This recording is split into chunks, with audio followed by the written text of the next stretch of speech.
Welcome to P&E Show. I'm Pika Sanderson, and you are? I am Erica Michelle Burns. Welcome. This is live from Bryan, my backyard here in a Bryan area, suburban, but yet still in the city. The best of both worlds. So what do you say, Erica?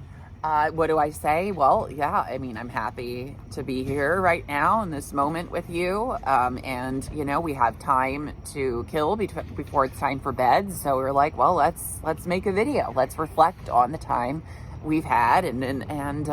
Yeah, just so here we are. Awesome, Erica. So let's talk about this a little bit, if you don't mind. Let's talk about what we did today. We went to Harvard, and we found out about Lesley University. I didn't even know I was even next to it. And you put Lesley College when you were coming to meet you for lunch. I was a little confused about where you were. Right, yeah, because I said Lesley College instead of Lesley University, being like, oh, this is small compared to Harvard, so maybe it's a college. But it actually did say Lesley University, and it's a creative arts university that's literally adjacent to Harvard or right across the street from it. Yeah, it's a little overshadowed. You wouldn't know it was there if you didn't know about it, because Harvard's kind of like the big boy and the big guy in campus on the block there. Yes, yeah, it is. But it was nice to be able to go to both places and be able to just get an idea of what it all is like. And, particularly resonated with me because I'm actually like almost finished reading a book that PK gave me for Christmas last year that was, about what a student went through at Harvard University and how she overcame some adversity at Harvard and is now the woman she is today. Very good, Erica. I'm very glad to hear that. So that's why you want to go to Harvard today, and it was pretty cool. Go walking around there, seeing everything. We went to the bookstore, took a picture on the bridge. We walked through campus, walked to the law school area. It was pretty cool. We got our pictures of you up there. Yeah. It was a cool bookstore. Didn't see the author's book, but then thought maybe that would be a conflict of interest. But I did see an astronaut suit in the bookstore, so but just not her book as the astronaut that she is. It was a cool experience just to get to see the campus, and you of course that's like one of those places you hear about and see about in the movies. It's like reputable, and so there's that energy and desire to go see it for yourself. And so I did that, and I'm thankful to be having PK as a friend that lives in here and works at Harvard Business School to have that connection, and that's pretty awesome. So I'm grateful to know I did some things right to get to just be here on this very day. You sure did, Erica. You always do good things right and everything like Thank that. Thank you. I appreciate that. This is matcha, by the way. I promise, just matcha green tea from Trader Joe's, which we went to earlier, and it's affordable and just nice. It's nice. I miss Trader Joe's. I don't have one in my area. I have one, but it's not next to where I currently work right now. So I used to be right across the street from where I work. So I used to go over there all the time to get snacks and run over to get them. I have a stop and shop nearby mine, which is not bad. But Albert ain't Trader Joe's. It's a little more expensive than Trader Joe's, and quality's not as good as Trader Joe's. So maybe I'm gonna make an effort because Trader Joe's is not much further, a few blocks away. So maybe I can swing it one day. We'll figure it out. Yeah, think about that. So yeah, let's talk about Scituate a little bit, Erica, shall we?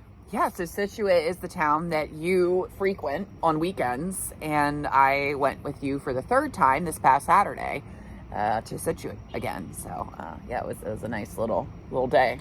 Do you want to say anything about it though? Absolutely. I go there every weekend because it's like a whole world away from Boston. It's like easy. It's like an hour and a half, hour train from South Station, but it's a whole world away because it's so quiet and peaceful. Yeah. I feel a little safer there than I do in the city because I know most people there by name and friends. Some of the cops there. I have so many friends down there. I feel like when I'm stressed out, the stress of the week, I go there and I feel calm right away. I took you to Spit. Do you want to talk about the Spit a little bit, Erica? Sure, yeah. The Spit, it was really a cool little spot, on the water. And there's like a boardwalk kind of thing, not like your typical like Ocean City or, ocean boardwalk or anything. But it was like, sort of like a plank or something with moss on either side of it or water on either side of it. And it led to the beach itself, which was rocky, New England rockiness.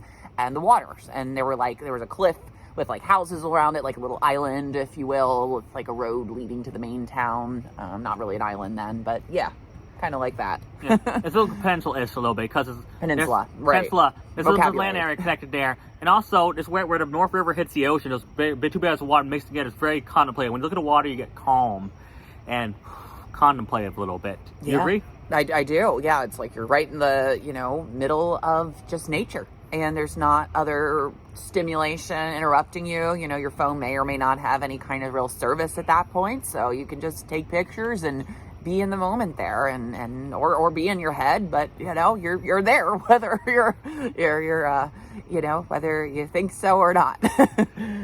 Absolutely, Erica. And then you brought up next point, because then going there is nice, and also looking at the bodies of water. I feel like I can connect with God there in the Spit.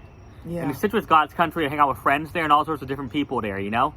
it's good to be able to do Yeah. all of that. Yeah. You know, I have good friends out there, people I can cry on the shoulders with when I'm sad. I'm going to go to bar to Galley, where all my friends are. Yeah. Met a few of my friends there. The bakery's nice, too. Some of my friends went back to school now. It's Belmar summer now, this end of summer. So now, Situate's a completely different town next weekend because it's a lot less quieter. Yeah. It wasn't too bustling this weekend when you were there, was it? It didn't seem like it wasn't that busy. Yeah, it was pretty like empty in the coffee shop up and towards the end when we were like heading out. Then it got a little busier, but like around lunchtime or so, it was pretty you know, yeah, pretty empty, or just not busy. Yeah, because things are calming down now, because people tourists are going home, and we kind of get our town back. But hey, I love Scituate because it's very nice. I'm like an honorary resident there. Most people know who I am there. People treat me so well there. And when I die, it's not more about when my ass is scattered in the Scituate Harbour. Yeah, that sounds like a beautiful idea. You know, I mean, I can't think of too many places that are more beautiful.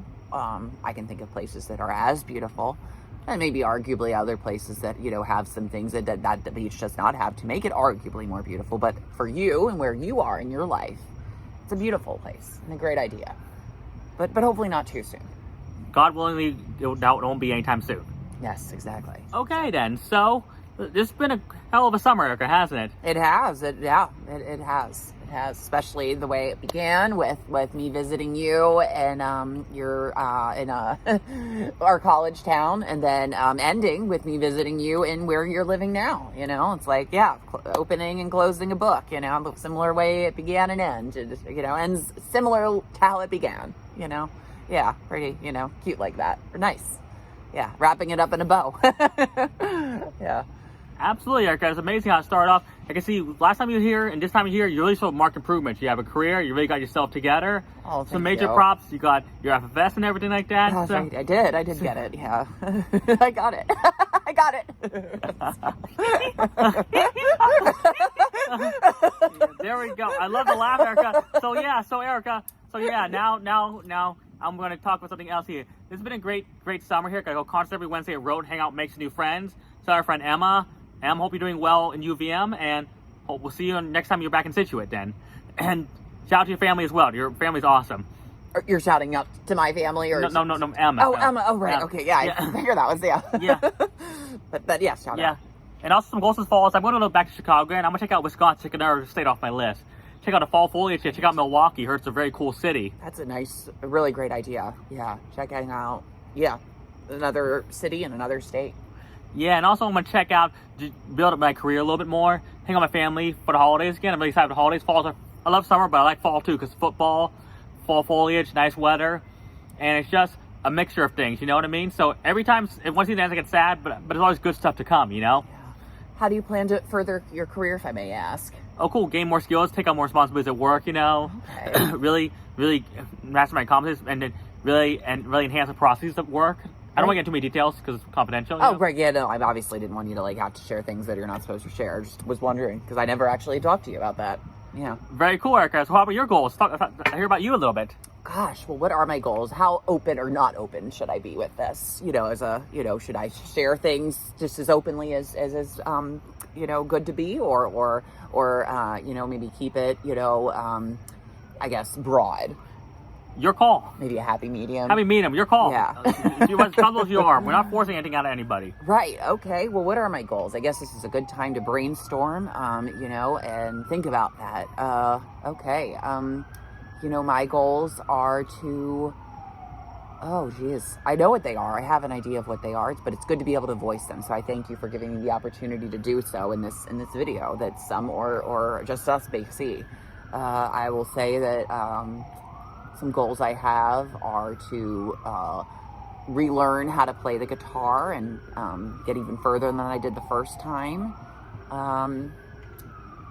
I just finished final revisions to a memoir I've been working on for many years now. And it would be nice to get it published. It would be nice for it to get you know, widespread recognition. It would be nice for people to know about it, for it to be, you know, and for me to like have a career that could lead to me writing more and such. But I guess just it's a matter of saying that even if that doesn't happen, there's just a victory knowing that I did finish the final revisions, especially after an obstacle of losing a creative team I'd had with it 3 months or so ago. So yeah, whatever happens with it, I guess there's already the minimal victory of just having freaking finished it, on my end at least, and you know, whatever, you know, that in itself. But I guess there's also the aspect of just continuing to write even if you know, there isn't any extrinsic motivation of selling copies or, you know, fame or any of that, you know, just continuing to do it because it brings me the fulfillment and it helps me with my sanity. I guess for some people, writing about their past traumas might do quite the opposite, but for me, it's been cathartic. Yeah, so that, and, you know, I might be like in a short film later this fall, we'll see, or in the fall, you know, cautious optimism, healthy skepticism, but I mean, yeah, we'll see what happens with that, you know, you know, my job that I have, you know, my regular job, you know, possibly promotion, you know, like, I mean, you know, I don't know exactly, but it sure has been a bit of time coming, so yeah, it'd be nice to like maybe, you know, be able to move forward in that, but aside from all of that, I guess finishing some books I've started reading with friends, continuing to read ones on my own. Yeah, wrapping up that book I was just talking about in the first clip in this video. Is actually, I'll just give you the name now. It's Saving 5, A Memoir of Hope by Amanda Wynn, who, yeah, had been sexually assaulted on the campus of Harvard University back in 2014, I believe it was. So yeah, that, and being an advocate in that regard, and being able to bridge the gaps of intersectional oppressions and to make the world a kinder, fairer place. So I suppose that sums up my goals for the most part. And yeah. We're gonna mock one stupid song called Bored in the House. It's a very stupid song. People are bored in the house. It's a stupid song because, like, we get it, you're bored in the house. Why else would you write about it? Right. Let's mock it now. Okay, so yeah, Bored in the House is yeah, a song I first heard from a movie that I really didn't enjoy back in 2022, and yeah, it goes like this.